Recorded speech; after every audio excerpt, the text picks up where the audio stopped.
And what Jesus' response is, how many loaves have you got? Right? How many loaves are there? And here is the demonstration. This is the second miracle.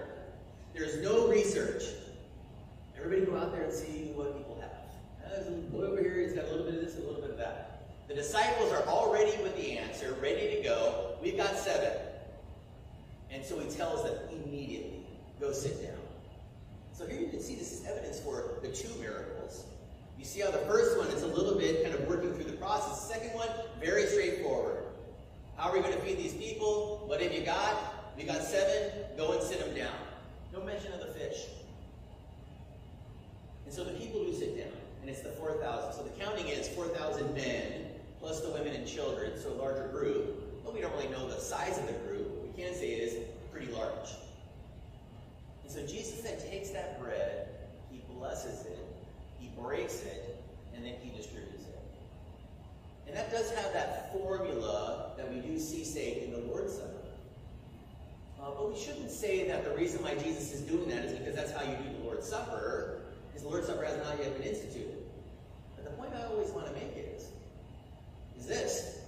Whenever Jesus is presiding at any meal whatsoever, and he is the one who is handing out the food, in some sense this is the Lord's Supper. And more than that, whenever we sit down and we receive any food whatsoever, we always as Christians recognize that God is the one who grants such gifts. So in some sense, this is always going to be a Lord's Supper, no matter what you're eating. Not the Lord's Supper, not for grace, not for mercy, but just say for the feeding of our body. But it is the reminder that God, who is the Creator, continues with the creation. God, who is the Creator, continues to grant gifts such as the sun and the rain and the wheat and the food and the this and the that. And there's always an inclination to say, well, but I did the work, and I'm the one who put out the money. I'm the one who drove down to the store and fought over bread with all the people at HEB.